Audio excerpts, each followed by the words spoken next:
আসসালামু আলাইকুম রহমতুল্লাহি বারাকাতুহু। আশা করছি সবাই ভালো আছেন। আলহামদুলিল্লাহ, আল্লাহ তাআলার অশেষ রহমতে আমিও ভালো আছি।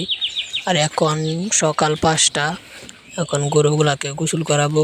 গরু ঘর রেঁধাগুলো পরিষ্কার করলাম, তারপর গরুগুলাকে গোসল করাবো।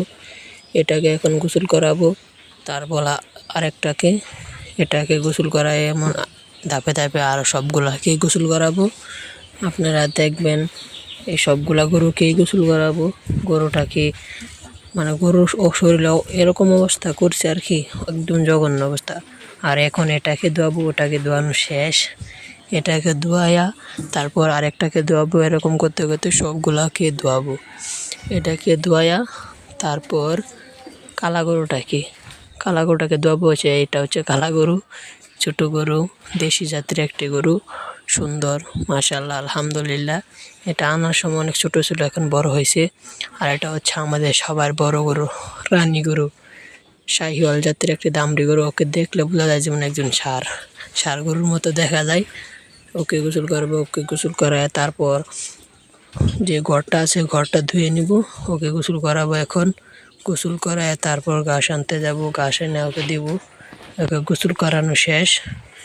তারপর এখন ওকে বাইরে নিয়ে দিব, বাইরে ওকে নিয়ে যাব, বাইরে নিয়ে ওকে এতে দিব। আর যে মেঝেটা ধোয়া শেষ, মানে ঘরটা ধোয়া শেষ, ঘর ধোয়া শেষ। এখন হচ্ছে গরুগুলা এখন এখানে বাঁধলাম, সবগুলা যেগুলাকে গোসল করাইছি ওগুলা এখানে বাঁধলাম। আর দেখেন সকাল 7টা বাজে, এখন কত প্রচণ্ড পরিমাণ কুয়াশা, এত পরিমাণ কুয়াশা যে বাইরে কিছু দেখা যায় না।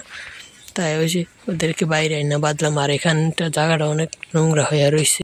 আমরা বাড়িতে দেখলেন আপনারা, গরুকে গোসল করালাম, গরু ঘর ধুলাম, গরুকে পানি খাওয়ালাম। ওর দেখছেন এখন আমরা ঘাসে জমতেছি।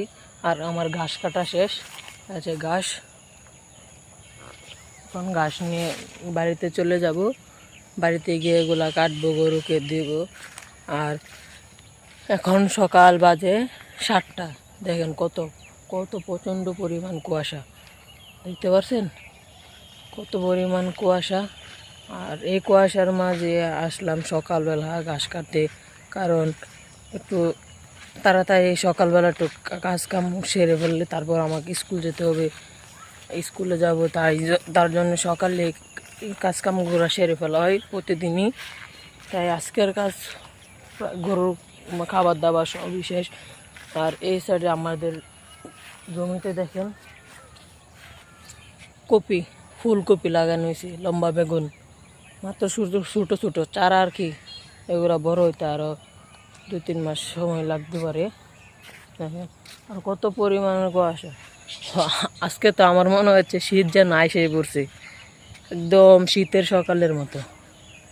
কিন্তু এখনও কিন্তু গরম হয়ে রয়েছে, শীত পড়ে নাই, কিন্তু সকালটা কিন্তু আজকে শীতের সকালের মতো। কত সুন্দর কুয়াশা, এখনও পরিমাণ রোদ উঠে নাই। বুঝছেন, রোদ উঠে নাই, এখন পর্যন্ত রোদ উঠে নাই। আর আমি এখন ঘাসগুলা নিয়ে বাড়িতে চলে যাব, গরুকে দেব, গরু খাবে। আর আপনারা আমার ভিডিওতে লাইক এবং চ্যানেলটি সাবস্ক্রাইব করে যাবেন। আর আজকে ভিডিওটা এই পর্যন্তই। সবাই ভালো থাকবেন। আসসালামু আলাইকুম রহমতুল্লাহি ওয়া বারাকাতুহু।